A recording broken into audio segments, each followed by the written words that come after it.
అట్లాగే ఈ జిల్లా పారిశ్రామిక ప్రాంతంగా పేరుగాంచిన జిల్లాగా కూడా ఈ జిల్లా మొదటి వరుసలో ఉంటుంది. అటు బాలనగర్ మహబూబ్నగర్ జిల్లాకు సరిహద్దులో ఉన్న బాలనగర్ నుండి ఇక్కడ కాటేదాన్ వరకు, అట్లాగే అటు చేవెళ్ళ నుండి ఇటు ఇబ్రాహీంపట్నం వరకు యాచారం కొత్త కొత్త పరిశ్రమలు, ఇక్కడ మంకాల పారిశ్రామిక ప్రాంతం. అంటే జిల్లాలో పరిశ్రమలు కూడా నూతన పరిశ్రమలతో పాటు బహుళ పరిశ్రమలతో పాటు కొత్త పరిశ్రమలు కూడా ఈ రంగారెడ్డి జిల్లాకు రావడం, అట్లాగే పారిశ్రామిక రంగంతో పాటు సాఫ్ట్వేర్ రంగం కూడా ఈ జిల్లాలో విస్తరిస్తున్నారు. ఇప్పటికే ఐటెక్ సిటీ పేరుతోటి మాదాపూర్, ఐటెక్ సిటీ, గచ్చిబౌలి, లేదంటే మైండ్ స్పేస్ లాంటి చోట, నానక్రామ్ కూడా చోట మీరు అనేక బహుళంతస్తుల నిర్మాణాలతో పాటు సాఫ్ట్వేర్ కంపెనీలు కూడా మన రంగారెడ్డి జిల్లాలో ఈ జిల్లాలో ఉన్నాయి. అట్లాగే వీటితో పాటు పారిశ్రామిక రంగం, సాఫ్ట్వేర్ రంగం, వీటితో పాటు సమాంతరంగా ఈ జిల్లాలో రియల్ ఎస్టేట్ రంగాన్ని కూడా విస్తారంగా, అంటే రాష్ట్రంలో ఏ జిల్లాలో లేని రియల్ ఎస్టేట్ వ్యాపార రంగం కూడా ఈ జిల్లాలో కనబడుతున్నాయి. అట్లాగే హైదరాబాద్లో లేని బహుళంతస్తుల నిర్మాణాలు కూడా ఈ జిల్లాలో నిర్మాణం జరుగుతున్నాయి. మీరు కోకపేట, గచ్చిబౌలి, మాదాపూర్, మియాపూర్, అట్లాగే ఇతర మన నార్సింగి, గండిపేట లాంటి ప్రాంతాలకు వెళితే హైదరాబాద్లో కూడా లేని సువిశాలమైన బహుళంతస్తుల నిర్మాణాలు, విల్లాస్ లాంటివి ఈరోజు మన ఈ జిల్లాలో జరుగుతున్నాయి. అట్లాగే ఇన్ని అభివృద్ధికరమైన ఈ జిల్లాలో 3 పూటలు తిండి అంటే తినలేని దౌర్భాగ్యులు కూడా ఈ జిల్లాలో ఉన్నారు. అట్లాగే ఈ జిల్లాకు ప్రధానమైన జీవనాధారాలుగా ఉన్న ఇబ్రాహీంపట్నం చెరువు చాలా పెద్ద చెరువు, అట్లాగే గండిపేట చెరువు, హిమాయత్ సాగర్ లాంటి చెరువులు కూడా మన జిల్లాలో ఈ జిల్లాలో ఉన్నాయి. సాగునీటికి కానీ త్రాగునీటికి కానీ హైదరాబాద్తో పాటు అనేక జిల్లాలకు ఈ 3 ప్రధానమైన చెరువుల ద్వారానే ఈరోజు హైదరాబాద్లో ఉన్న ఈ నగరంలో ప్రజలకు దాహాన్ని తీరుస్తున్నది కూడా 2 ప్రధానమైన చెరువులు రంగారెడ్డి జిల్లాలో ఉండడం. అట్లాగే ఇన్ని వనరులు ఉన్న ఈ జిల్లాలో 3 పూటల తిండికి, రోజంతా పనిచేయడానికి నోచుకోలేని అత్యంత దౌర్భాగ్యులు కూడా ఈ జిల్లాలో ఉన్నారు. అంటే నానాడికి 2 వైపులా, అంటే ఒక రకమైన ఈరోజు పారిశ్రామికవేత్తలు, సంపన్నులు, రోజు రోజుకు ధనవంతులు పెరుగుతున్న ఈ జిల్లాలో ఒక పక్క చూస్తే ఆ రంగారెడ్డి జిల్లా చాలా అభివృద్ధి అయిన జిల్లా. ఎక్కడ చూసినా సువిశాలమైన భవనాలు, ఎక్కడ చూసినా ప్రతి ఇంట్లో 2 కార్లు, ఎక్కడ చూసినా అభివృద్ధి కనబడుతుంది. కానీ ఇది ఒక భాగం. కానీ రెండవ భాగంలో చూస్తే ఈ జిల్లాలో ఇప్పటికీ 3 పూటల తిండి దొరకని ప్రజలు ఉన్నారు. అట్లాగే 2 గంటల బట్టలు కట్టని మహిళలు, అంటే వాష్రూము, అంటే బాత్రూములు కూడా లేని పల్లెలు ఇప్పటికీ ఈ జిల్లాలో ఉన్నాయి.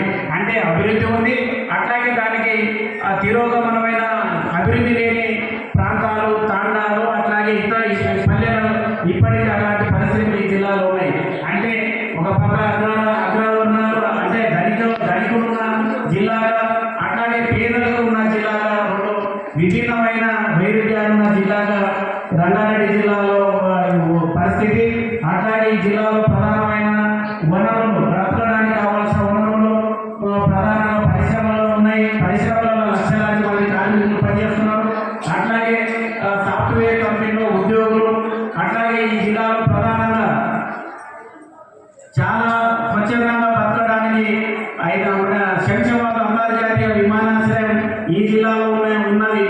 అట్లాగే ఈ శంషాబాద్ విమానాశ్రయం బేస్ చేసుకొని క్యాబ్, అంటే ఊబరు, ఓలా లాంటి చాలా వచ్చిన వెహికల్స్, దాంట్లో పనిచేయడానికి డ్రైవర్లు చాలా పెద్ద ఎత్తున ఈరోజు నిర్మాణం జరుగుతున్నది. అంటే ఈ జిల్లాలో రకరకాల కార్మిక వర్గం ఈ జిల్లాలో ఉన్నారు. వీరితో పాటు స్వచ్ఛందంగా తోపుడు బండ్లు, ఆకర్షణలు, ఇంట్లో పనిచేసే పనివారాల నుంచి మొదలుకుంటే రాష్ట్ర ప్రభుత్వం, కేంద్ర ప్రభుత్వ ఉద్యోగులతో పాటు మనలాంటి కాంట్రాక్ట్ ఉద్యోగులు కూడా ఈ జిల్లాలో ఉన్నారు. అంటే ఈ జిల్లా అన్ని రకాలుగా ఈరోజు పరిశ్రమలకు కానీ, కార్మిక వర్గానికి కానీ, ప్రభుత్వానికి ఆదాయం సమకూర్చే విధంగా దాంట్లో కానీ ఏ దాంట్లో కూడా రంగారెడ్డి జిల్లా అంటే 33 జిల్లాలు మొదటి వరుసలో ఉండే ఈ జిల్లా. కాబట్టి రాబోయే కాలంలో ఈ జిల్లాలో ప్రధానంగా మనం కేంద్రీకరించి ఏఐటీసీగా మనం పనిచేయాలని చెప్పి మేము భావించాము. ఆ వైపులో ప్రయాణం చేస్తున్నాం.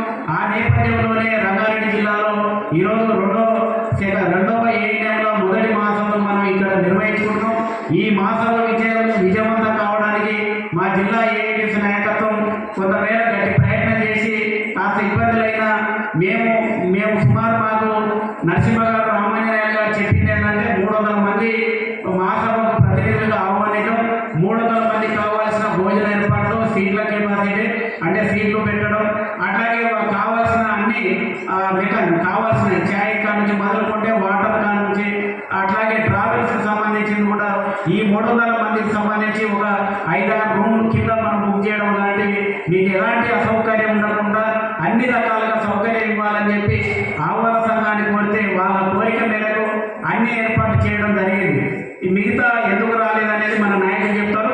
ఏదేమైనా ఈ మహాసభలకు వచ్చిన మీరైనా ఒక మంచి నిర్ణయాలు మంచి తీర్మానాలు చేసుకొని మీ సమస్యలు ఏ నిర్ణయం చేస్తే ఏ తీర్మానాలు చేస్తే భవిష్యత్తులో ఈ ప్రభుత్వం మెడల నుంచి మనం సమస్యలు పరిష్కారం కావడానికి ఎలాంటి పోరాటాలు నిర్వహిస్తే మన సమస్యలు పరిష్కారం అవుతాయి అని చెప్పి ఒక మంచి నిర్ణయాలు మంచి వాతావరణంలో మంచి తీర్మానాలు చేసి భవిష్యత్తు ఉద్యమాలకు పోరాటాలకు ఈ శంషాబాద్ మహాసభ అనే వేదిక కావాలని చెప్పి ఆ వేదిక అవుతున్నందుకు మా ఏఐటీసీ రంగారెడ్డి జిల్లా గర్వంగా మేము మీకు తెలియజేస్తున్నాం. ఎందుకంటే భవిష్యత్తు పోరాటాలకు మా శంషాబాద్ రంగారెడ్డి జిల్లా కేంద్రంగా ఉండడానికి అవకాశం ఇచ్చినందుకు మీ వేదిక మీద ఉన్న నరసింహ గారికి అట్లాగే రామాంజనేయులు గారికి ఏఎన్ఎం రాష్ట్ర నాయకత్వానికి అందరికీ మేము కృతజ్ఞతలు తెలియజేస్తున్నాం. ఎందుకంటే మా జిల్లాకు ఆ పేరు ఉన్నందుకు. కాబట్టి మేము ఏ కష్ట నష్టాలు అయితే వచ్చి ఈ మహాసభ నిర్వహిస్తున్నామో భవిష్యత్తులో మీ పోరాటాలు అంత ఫలప్రదమై అంత విజయవంతమై మీ కోరికలు నెరవేరినప్పుడే మా కష్టానికి మేము ఏ ఆశతో అయితే ఇక్కడ వెళ్తున్నామో అది నెరవేరడం అంటే మీ భవిష్యత్తులో మీ పోరాటాలు మరింత విజయవంతం కావాలి. మిలిటెంట్ పోరాటాలకు మీరు ముందుకు రావాలి. ఏఐటీసీ రాష్ట్ర ప్రభుత్వం మెడలు ఉంచడానికి కావాల్సిన కార్యాచరణ తీసుకుంటుంది. ఏఐటీసీ జెండా అంటేనే ఏ ప్రభుత్వానికి కానీ ఏ భూస్వాములకు కానీ ఏ పెట్టుబడిదారు వర్గాలకు తల వంచని సంఘం తల దించని జెండా ఏదంటే ఏఐటీసీ జెండా, ఎర్ర జెండా. కాబట్టి ఏఐటీసీకి ఆ చరిత్ర ఉంది. కాబట్టి అలాంటి ఏఐటీసీ నీడ కింద మీరు అందరూ ఉన్నారు. ఖచ్చితంగా మీ సమస్యలు పరిష్కారం అయితే అని చెప్పి ఆశాభావాన్ని వ్యక్తం చేస్తూ మరోసారి మా కోరిక మేరకు మీరందరూ వచ్చి విజయవంతం చేయడానికి అవకాశం కల్పించిన మీ అందరికీ ఆహ్వాన సంఘం తరఫున ధన్యవాదాలు తెలియజేస్తూ ముగిస్తున్నాను.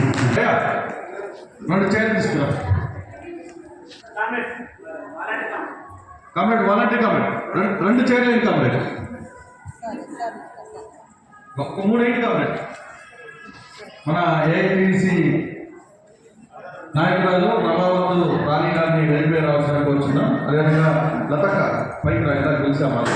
మన ఆహ్వాన సంఘ అధ్యక్షులు కామ్రేడ్ పానగంటి సమాధాన గారికి ధన్యవాదాలు తెలుసుకుంటున్నాం. వాస్తవంగా వారు చెప్పింది మేమే వారికి చెప్పాము. జిల్లా నుంచి 10 మంది అంటే తక్కువ 300 మంది వస్తారని చెప్తే ఆ వెనుక ఏర్పాట్లు చేశారు. కానీ మనమే దాన్ని ఉపయోగించుకోలేకపోయాం.